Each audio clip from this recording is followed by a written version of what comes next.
جناب انس رضی اللہ تعالیٰ عنہ بیان کرتے ہیں میرے نبی کی مجلس سجی ہوئی ہے، غلام بیٹھے ہیں، میرے کملی والد اسلام نے فرمایا میرے غلاموں جنتی دیکھنا چاہتے ہو؟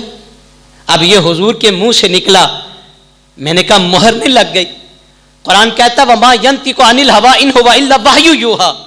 اللہ اکبر، میرا نبی اپنی مرضی سے بولتا ہی نہیں ہے، میرا نبی جب بھی بولتا ہے مرضی خدا سے بولتا ہے۔ غلاموں جنتی دیکھنا چاہتے ہو؟ جی یا رسول اللہ۔ حضور نے فرمایا اس دروازے سے جو داخل ہوگا وہ جنتی ہوگا۔ اب غلاموں نے تاک باندھ کے دیکھا، ایک بابا داڑھی سے وضو کے قطرے ٹپک رہے ہیں، وہ مسجد میں داخل ہوا۔ غلاموں نے کہا یہ بڑی حسین بات ہے، کتنا خوش بخت ہے جسے نبی نے جنتی فرما دیا، کتنا خوش بخت ہے۔ کہا اگلے دن پھر حضور نے فرمایا جنتی دیکھنا چاہتے ہو؟ جی یا رسول اللہ۔ حضور نے فرمایا اس دروازے سے آئے گا۔ کہا دوسرے دروازے سے بھی وہ خوش نصیب بابا کل والا ہی آیا۔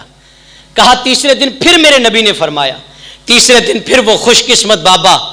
اللہ اکبر، جب داخل ہوتا ہے اب تو مور لگ گئی۔ حضور کا ایک بار ہی فرمانا کافی ہے، 3 دفعہ حضور نے فرما دیا یہ جنتی ہے۔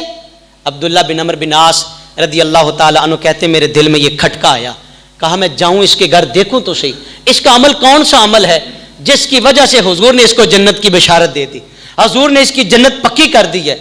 حضرت عبداللہ بن عمرو بن عاص کہتے ہیں میں اس کے دروازے پہ گیا، دستک دی، میں نے کہا میں تیرے ہم مہمان بن کے آیا ہوں، کوئی 2-3 دن راتیں گزارنا چاہتا ہوں، کوئی بہانہ بنایا۔ اس نے کہا بسم اللہ آ جاؤ۔ کہا 1 دن بھی رہا، 2 دن بھی رہا، 3 دن بھی رہا۔ کہا جتنی نمازیں وہ پڑھتا تھا اتنی میں پڑھتا تھا، جتنا قرآن کی وہ تلاوت کرتا تھا میرا معمول بھی ایسا ہی تھا۔ کہا 3 دن گزر گئے نا، اب میں جانے لگا۔ میں نے کہا اچھا میں اجازت چاہتا ہوں۔ بابا کہتا ہے نہ آنے کی کوئی وجہ نہ جانے کی کوئی وجہ، کچھ تو بتا دے، کچھ تو بیان کر۔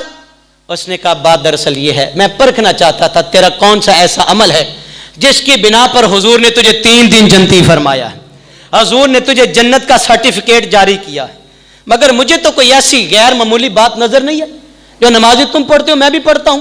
تو اس بابے نے کہا سنو پھر ایک عمل ایسا ہے، کہا جب رات ہوتی ہے نا تو میں سونے سے پہلے اللہ کی بارگاہ میں یہ عہد کرتا ہوں یا اللہ جس نے جو مرضی میرے ساتھ سلوک کیا، یا اللہ تیری رضا کے لیے میں نے سب کو معاف کر دیا ہے، میرے اللہ میں نے تیری رضا کی خاطر، میرے اللہ میں نے تیرے لیے سب کو معاف کر دیا، یا اللہ میرے دل میں بغض کوئی نہیں، میرے دل میں کینہ کوئی نہیں۔ خدا کی عزت کی قسم جب دل صاف ہوتا ہے تو میرے نبی جنت کا سرٹیفکیٹ دے دیتے ہیں۔